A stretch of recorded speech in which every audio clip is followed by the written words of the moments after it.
और हजरत हव्वा रज़ी अल्लाह ताला अन्हा की कसीर औलाद हुई। प्यारे दोस्तों, इस तरह शैतान मरदूद ने जन्नत के अंदर हजरत आदम अलैहिस्सलाम से बदला लेने के लिए औरत को वर्गलाया। और शैतान मरदूद हमेशा से इंसान को बहकाने के लिए औरतों का इस्तेमाल करता है, जैसा कि अल्लाह तबारक व तआला कुरान पाक में इरशाद फरमाता है कि बेशक औरतें शैतान की रस्सियां हैं। अस्सलामु अलैकुम वरहमतुल्लाहि वबरकातुहू। उम्मीद है आप सब खैरियत से होंगे। मैं भी अल्हम्दुलिल्लाह अल्लाह का लाख लाख शुक्र एहसान खैरियत से होंगे। और इंशाअल्लाह जिस वीडियो का रिएक्शन देने आ रहे हैं दोस्तों, बड़ी इंपॉर्टेंट बड़ी बेहतरीन वीडियो है। आज हम जानेंगे हज़रत आदम अलैहिस्सलाम और बीबी हव्वा के बारे में। दोस्तों, किस तरह से हज़रत आदम अलैहिस्सलाम को शैतान ने बहकाया, यानी बीबी हव्वा के ज़रिए से, और फिर ज़मीन पे अल्लाह ताला ने उनको भेज दिया। और बीबी हव्वा को अल्लाह ताला ने किस तरह से हज़रत आदम अलैहिस्सलाम की पस्ती से पैदा किया या किस तरह से पैदा किया, ये सब जानेंगे इस वीडियो के ज़रिए से। और किस तरह से उनकी शादी हुई, और जब वो ज़मीन में आए तो अपने साथ क्या लेके आए थे, तो किस तरह से इस दुनिया में इंसानी सिलसिला शुरू हुआ था, तो ये सब हम जानेंगे इस वीडियो के ज़रिए से। तो वीडियो को एंड तक देखिए, बड़ी इंपॉर्टेंट बेहतरीन वीडियो है ये। और वीडियो को ज़्यादा से ज़्यादा शेयर किया करिए, और अच्छी लगा करे तो लाइक करके मेरे चैनल को सब्सक्राइब किया करिए, और अपनी कीमती राय कमेंट बॉक्स में ज़रूर बताया करिए। तो चलिए बिना देरी पहले वीडियो स्टार्ट करते हैं, फिर इंशाअल्लाह बात करते हैं। तकलीफ फरमाने के बाद जन्नत में दाखिल फरमा दिया। और उधर शैतान मरदूद जिसने हजरत आदम अलैहिस्सलाम को तकब्बुर की वजह से सजदा ना किया, उसको अल्लाह तबारक व तआला ने हमेशा हमेशा के लिए अपनी बारगाह से मरदूद करार दे दिया। प्यारे दोस्तों, आज की इस वीडियो में हम आपको बताएंगे कि हजरत आदम अलैहिस्सलाम की पसली से अल्लाह तबारक व तआला ने औरत को किस तरह पैदा किया, और अम्मा हव्वा रज़ी अल्लाह ताला अन्हा की पैदाइश किस तरह हुई, और हजरत आदम अलैहिस्सलाम और अम्मा हव्वा रज़ी अल्लाह ताला अन्हा की शादी कैसे हुई, और अल्लाह तबारक व तआला ने हजरत आदम अलैहिस्सलाम की शादी का हक महर कौन सा रखा, और उधर शैतान ने औरत के जरिए हजरत आदम अलैहिस्सलाम से अपनी दुश्मनी का बदला किस तरह लिया, और हजरत आदम अलैहिस्सलाम को किस तरह जन्नत से जमीन पर उतारा गया, और हजरत आदम अलैहिस्सलाम और अम्मा हव्वा रज़ी अल्लाह ताला अन्हा जन्नत में कितनी देर तक रहे, और जब हजरत आदम अलैहिस्सलाम जमीन पर तशरीफ लाए तो अपने साथ कौन कौन सी चीजें लेकर आए। प्यारे दोस्तों, इन तमाम सवालात के जवाबात कुरान और हदीस की रोशनी में आज की इस वीडियो में हम आपको बताएंगे। लिहाजा आपसे गुजारिश है कि हमारी इस वीडियो को एंड तक जरूर देखिएगा। प्यारे दोस्तों, तख्लीक आदम के बाद जब हजरत आदम अलैहिस्सलाम जन्नत के अंदर तशरीफ लाए तो जन्नत में अल्लाह तबारक व तआला की तमाम तर नेमतें और आसाइशें मौजूद थी, लेकिन इसके बावजूद भी हजरत आदम अलैहिस्सलाम जन्नत के अंदर तन्हाई महसूस करने लगे और उदास उदास रहने लगे। तो अल्लाह तबारक व तआला ने हजरत आदम अलैहिस्सलाम की उदासी और तन्हाई को दूर करने के लिए हजरत अम्मा हव्वा रज़ी अल्लाह ताला अन्हा को पैदा किया। हजरत इब्न अब्बास रज़ी अल्लाह ताला अन्हु रिवायत करते हैं कि हजरत आदम अलैहिस्सलाम एक दिन जन्नत में सो रहे थे कि अल्लाह तबारक व तआला ने उनकी छोटी पसली से हजरत हव्वा रज़ी अल्लाह ताला अन्हा को पैदा फरमा दिया। जब हजरत आदम अलैहिस्सलाम नींद से बेदार हुए तो हजरत आदम अलैहिस्सलाम ने अपने पास एक औरत को पाया जो कि उनसे मिलती जुलती मखलूक थी। प्यारे दोस्तों, रिवायात में आता है कि जब हजरत आदम अलैहिस्सलाम ने अपने जैसी खूबसूरत मखलूक को अपने पास लेटा हुआ देखा तो उनकी तरफ अपना हाथ मुबारक बढ़ाने का इरादा फरमाया। तो उस वक्त फरिश्तों ने अर्ज किया कि ठहर जाइए, पहले आप इनका हक महर अदा करें। तो हजरत आदम अलैहिस्सलाम ने फरिश्तों से पूछा कि इनका हक महर क्या है, तो फरिश्तों ने अर्ज किया कि इनका हक महर यह है कि आप हमारे आका हजरत मोहम्मद मुस्तफ़ा सल्लल्लाहु ताला अलैहि वसल्लम पर 10 मरतबा दुरूद पाक पढ़ें। चुनांचे हजरत आदम अलैहिस्सलाम जब जन्नत में दाखिल हुए थे तो आपने पहले ही जन्नत के मुख्तलिफ मकामात पर जगह जगह पर हजरत मोहम्मद मुस्तफ़ा सल्लल्लाहु ताला अलैहि वसल्लम का इसमें गिरामी लिखा हुआ देखा था, क्योंकि हजरत मोहम्मद मुस्तफ़ा सल्लल्लाहु ताला अलैहि वसल्लम अल्लाह तबारक व तआला के महबूब हैं, और अल्लाह तबारक व तआला ने अपने महबूब के नाम से जन्नत को मुज़य्यन फरमाया था। चुनांचे हजरत आदम अलैहिस्सलाम ने आप सल्लल्लाहु ताला अलैहि वसल्लम की ज़ात अक़दस पर दुरूद पाक पढ़ा, और इस तरह हजरत आदम अलैहिस्सलाम और अम्मा हव्वा रज़ी अल्लाह ताला अन्हा का निकाह हुआ। प्यारे दोस्तों, रिवायात में आता है कि हजरत आदम अलैहिस्सलाम और अम्मा हव्वा रज़ी अल्लाह ताला अन्हा 60 साल तक जन्नत में रहे, लेकिन उनको हक़ ज़ौजियत अदा करने का हुक्म न था और ना ही बच्चे पैदा करने का हुक्म था। चुनांचे इस तरह हजरत आदम अलैहिस्सलाम अम्मा हव्वा रज़ी अल्लाह ताला अन्हा की तख्लीक के बाद बड़े आराम और सुकून से जन्नत में रहने लगे। हजरत आदम अलैहिस्सलाम और अम्मा हव्वा रज़ी अल्लाह ताला अन्हा जितना अरसा भी जन्नत में रहे, इस अरसे के दौरान इन दोनों पर जन्नत में किसी भी मकाम पर जाने की कोई पाबंदी न थी सिवाय शजरे ममनुआ के।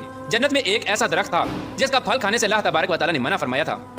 जैसे ही अल्लाह तबारक व तआला ने हजरत आदम अलैहिस्सलाम और अम्मा हव्वा रज़ी अल्लाह ताला अन्हा को उस शजरे ममनुआ के करीब जाने से मना फरमाया, तो उधर शैतान मरदूद को हजरत आदम अलैहिस्सलाम से बदला लेने का मौका मिल गया।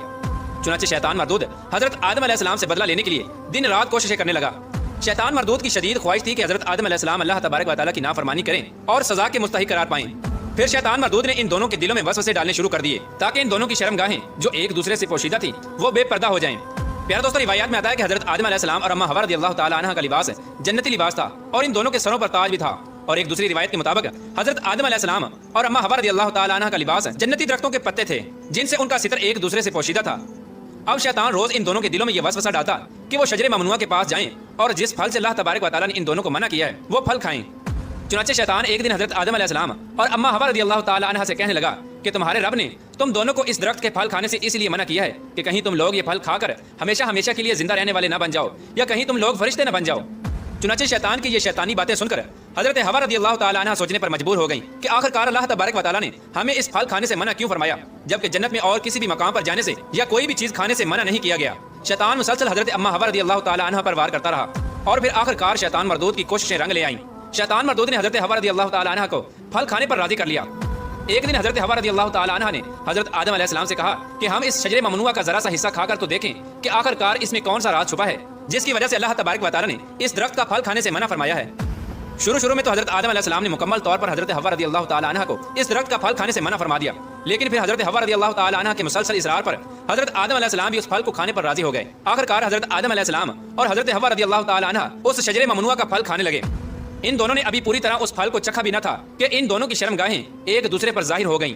اس وقت حضرت آدم علیہ السلام اور حضرت حوا رضی اللہ تعالیٰ عنہ بہت پریشان ہوئے اور اپنی شرمگاہوں کو چھپانے کے لیے جنت کے پتوں کا استعمال کرنے لگے تاکہ جنت کے پتوں کے ذریعے وہ اپنی شرمگاہوں کو چھپا سکیں۔ جیسے ہی ان دونوں نے اس شجر ممنوعہ کا پھل چکھا تو اللہ تبارک و تعالیٰ نے ارشاد فرمایا، کیا میں نے تم کو منع نہیں کیا تھا کہ اس درخت کا پھل نہ کھانا اور شیطان کے ورگلانے میں نہ آنا، یہ تمہارا کھلا دشمن ہے۔ اس وقت جب حضرت آدم علیہ السلام اور حضرت حوا رضی اللہ تعالیٰ عنہ نے اللہ تبارک و تعالیٰ کا یہ پیغام سنا تو خوف الہی کی وجہ سے کانپنے لگے۔ اس کے بعد اللہ تبارک و تعالیٰ نے حضرت آدم علیہ السلام کو اور حضرت حوا رضی اللہ تعالیٰ عنہ کو زمین پر اتار دیا، جیسا کہ اللہ تبارک و تعالیٰ سورہ اعراف کی آیت نمبر 25 میں ارشاد فرماتا ہے، اب تم دونوں ایک خاص مدت تک زمین پر ہی رہو گے جہاں تم ایک دوسرے کے دشمن ہوگے اور وہاں ہی مرنا ہے اور اسی میں سے پھر پیدا ہونا ہے۔ پیارے دوستو، روایات میں آتا ہے کہ حضرت آدم علیہ السلام کو ہند میں اتارا گیا جبکہ حضرت حوا رضی اللہ تعالیٰ عنہ کو جدہ میں اتارا گیا۔ جیسے ہی یہ دونوں زمین پر تشریف لائے تو ایک دوسرے کو ڈھونڈنے لگے لیکن ایک دوسرے کو تلاش نہ کر پائے۔ روایات میں آتا ہے کہ جب حضرت آدم علیہ السلام جنت سے زمین پر تشریف لائے تو آپ کے پاس حجر اسود اور جنت کے پتے بھی تھے جن کو انہوں نے زمین پر پھیلا دیا۔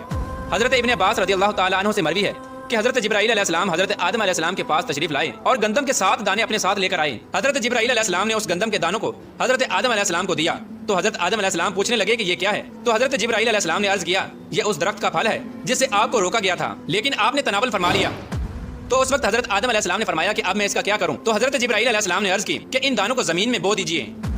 حضرت علامہ ابن کثیر لکھتے ہیں کہ حضرت آدم علیہ السلام سے جو خطا ہوئی تو حضرت آدم علیہ السلام اس خطا کی معافی کے لیے اللہ تبارک و تعالیٰ کی بارگاہ میں ایک کثیر عرصے تک روتے رہے اور اللہ تبارک و تعالیٰ سے اپنی خطا کی معافی مانگتے رہے۔ چنانچہ ایک دن اللہ تبارک و تعالیٰ کو حضرت آدم علیہ السلام کی گریہ زاری پر رحم آیا تو اللہ تبارک و تعالیٰ نے حضرت جبرائیل علیہ السلام کو حضرت آدم علیہ السلام کی طرف بھیجا کہ جاؤ اور حضرت آدم علیہ السلام کو معافی کی خوشخبری سناؤ۔ جب حضرت جبرائیل علیہ السلام نے آ کر حضرت آدم علیہ السلام کو اللہ تبارک و تعالیٰ کا یہ پیغام پہنچایا کہ اللہ تبارک و تعالیٰ نے آپ کی خطا کو معاف فرما دیا ہے تو حضرت آدم علیہ السلام بہت زیادہ خوش ہوئے اور اللہ تبارک و تعالیٰ کی بارگاہ میں سجدہ شکر ادا کرنے لگے۔ پھر اس کے بعد حضرت آدم علیہ السلام کو لے کر حضرت جبرائیل علیہ السلام مکہ مکرمہ میں آئے جہاں پر حضرت آدم علیہ السلام نے کعبہ شریف کی بنیاد رکھی اور حجر اسود کو کعبہ کی دیوار میں نصب کیا۔ پھر اس کے بعد حضرت آدم علیہ السلام نے کعبہ کے ارد گرد طواف فرمایا۔ جب آپ طواف سے فارغ ہوئے تو حضرت جبرائیل علیہ السلام حضرت آدم علیہ السلام کو جبل عرفات کی طرف لے گئے۔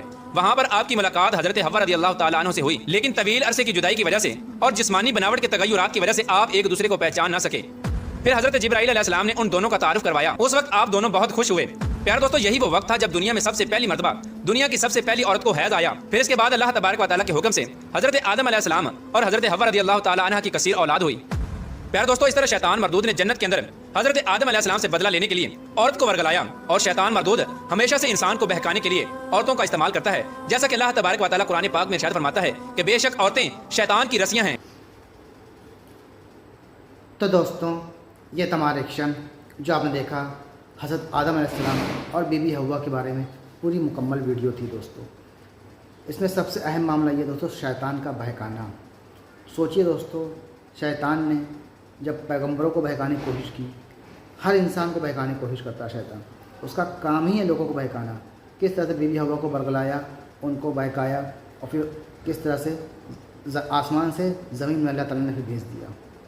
تو یہ تھا دوستوں شیطان کا معاملہ۔ تو اس سے جتنا ہو سکے بچیں، کیونکہ شیطان کا کام ہی ہے بہکانا، تو اس سے بچنے کی کوشش کریں، لاحول پڑا کریں جب کبھی بھی ایسا دل میں غلط کوئی خیال آتا ہے، کیونکہ شیطان مردود اس کا تو کام ہے یہی لوگوں کو گمراہ کرنا۔ ہمیں شیطان سے بہکاوے میں نہیں آنا، ہمیں اللہ پہ یقین کرنا، اللہ کی طرح جانا ہے لوٹ کے، تو سارے کام کرنے سے اللہ راضی ہوگا دوستوں۔ تو اپنی ویڈیو کو یہ ختم کرتے ہیں۔ ویڈیو اچھی لگی ہو تو اس کو شیئر کریے گا۔ ہم ملیں گے انشاءاللہ آپ سے نیکسٹ ویڈیو میں، تب تک کے لیے السلام علیکم ورحمۃ اللہ وبرکاتہ۔